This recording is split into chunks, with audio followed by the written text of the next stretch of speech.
everyone, this is the second video. So if you haven't seen the first one, please go back and check which one is the first video. Okay? And on this video, I'm going to talk about final exam. As I've mentioned at the beginning of the semester, the final exam is presentation. And here are the brief information of it. First, topic. You can choose your own topic among the list of topics that I will present on the next slide. And how long should you present?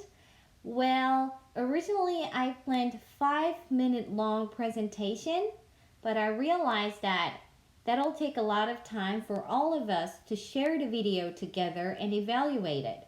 So I decided to cut it down to 3-minute long.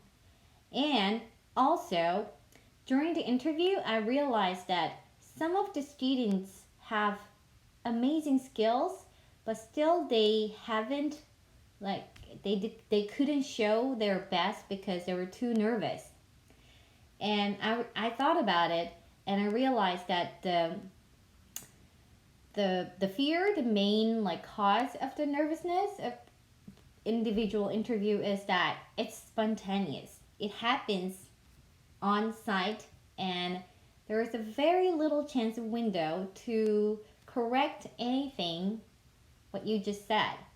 So I decided that I want to give you a chance for the final exam that you can take as long as you want to make it perfect.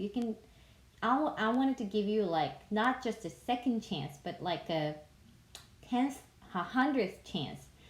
So for this time, for presentation, you're not going to do presentation in classroom, but instead you have to do it on your own, wherever you are, in your room, in your house, in empty classroom or a cafe, on a street, wherever you want to do it. You have to do it by yourself when you have time, and make a video, record a video. That is your task. Okay, so I don't know if it'll sound easier or harder for you to make a video, but one thing that I can assure is that it involves a lot of skills to make it good. So I want you to pay attention to my directions and follow every single instruction to have a good result. Okay? So here's the list of 10 questions that you can talk about on your presentation. The topic 1, the history and significance of games. So here, games means anything related to computer games, console games, smartphone games, board games, any type of games that you can think of, and you can talk about the history and significance of them. And second, the world's weirdest and most fascinating animals. So you can do a research on Google or Naver and find some interesting or weird or any animals that you found worth to talk about for your presentation. You can have more than one animals for your presentation, but also if you want to only focus on one single animal, that's also fine. And number 3, the history and evolution of internet memes. So I don't know how much social networking services you like or what kind of internet communities you enjoy, but I'm sure there are several of you who has brilliant ideas about this topic. So if you want to share that with us, I would appreciate. The topic says history and evolution, but you can make it you can twist the topic a little bit and talk about anything related to internet memes actually. But keep in mind that this is a classroom presentation, not just a private conversation with your friends. So still the content should be acceptable in an academic situation. And number 4, the top 10 weird and interesting facts about your favorite celebrity. You can choose whoever you want to talk about. You can talk about more than one person, or you can talk about anybody you want to talk about. Actually, it doesn't have to be just celebrity, but anybody you want to talk about is fine. But also keep in mind that if it is somebody that many people don't know, you may have to provide a little background information of your choice. And number 5, how to make your favorite snack or dessert. Here you can provide the list of snacks and dessert that you want to recommend, and also you can provide a recipe. But make sure that you explain every content of your presentation, and it shouldn't be like just showing the recipe and don't talk about it. That's not a good way to present your topic. So when you do topic number 5, you have to find a way to show not only the type of the snack or dessert, but also how to make it.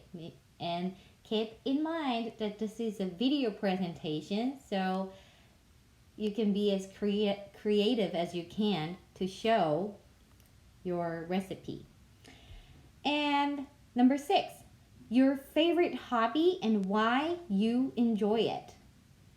So this is another interesting topic that you can talk about, but also this is a video presentation, so not only you can talk about it, but also you can show your hobby too if you want to. And number 7, a fun and easy DIY project for your room and home.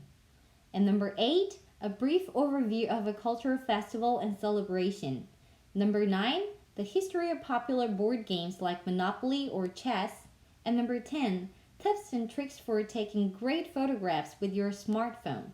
So the rest of the topics are also as interesting as the previous ones, and I expect not only the good information, like good facts about it, but also like I would like to see your creativity, and I would like to see how much you have thought about the topic and how you found a way to deliver your ideas effectively. Okay? And how do we do the presentation? So this presentation must be 3 minutes long, plus minus 10 seconds. And I strongly recommend to make it like within this time frame. And any violation of the time marker will result in penalty. And the presentation should be based on a script submitted in advance.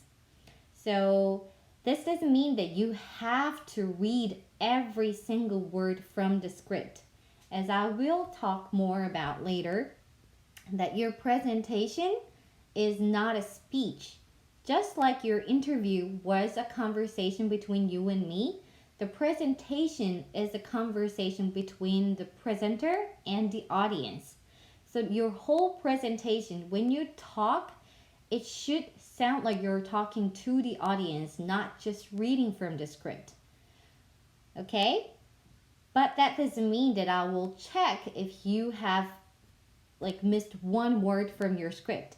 You can have minor changes to the script during the presentation. That is acceptable.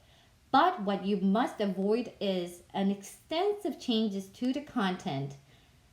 This will result in penalty. So the degree of the extensiveness will result in different degrees of penalties. So try to stay within the script, but a few change of the words or like change of the tone, that's okay. But do not change the entire content or the order of things and so on. So make sure that when you submit your script, you do it within the frame of the given script. Okay? You can't just rewrite the whole thing from the beginning. That's not acceptable.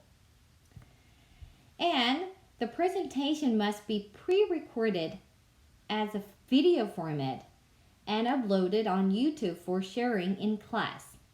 So if you fear of too much public openness, you can feel free to delete your YouTube after the evaluation. And also, if you really don't want to post your material on the YouTube, then you can send me the video through email. And any detailed directions will be provided 2 weeks before the submission of the video. So I think that'll give you an enough time frame to make it. And the video must, this is very important, the video must include the appearance of the presenter. You can't just have a PPT screen like this video is. You can't see me right now, but it can't happen for your presentation. You must appear on the video, and also your facial features such as eye gazing, lip movement, and body language must be recognizable. Which means if you're too small on the screen, that made me impossible to read your face and your body features, there will be a penalty. This is mandatory because I have to check if you are saying from your script by memorizing it or just reading it from the script. Some of the students put the script right next to the camera and read it during their speech. This is not acceptable. When you record your presentation, you must memorize or say it from your mind, not from whatever piece of paper in front of you. But at the same time, the beauty of video presentation is that you can edit it. If you make a mistake, you can stop recording it and cut the last part and do it all over again, or do it from wherever you want to start again. Okay? It doesn't have to be a one-take video. You can edit or you can record it as many times as you want, but whenever you're saying on the presentation, you must look at the camera, not the script. If I can see that you're reading, your eyes are off the camera, then there will be penalty. Also, if the quality of the video is so bad that if I can either hear you or if either I can see you, also there will be penalty. So as it says on the PPT file, the low quality of the video will affect the evaluation negatively. So make sure that not only you appear on the video of your presentation, but also you look at the camera and make it look like you're talking to the audience, not just reading from the script. This is the essential part of evaluation. Okay, so this is the end of the second video, and please move on to the last video.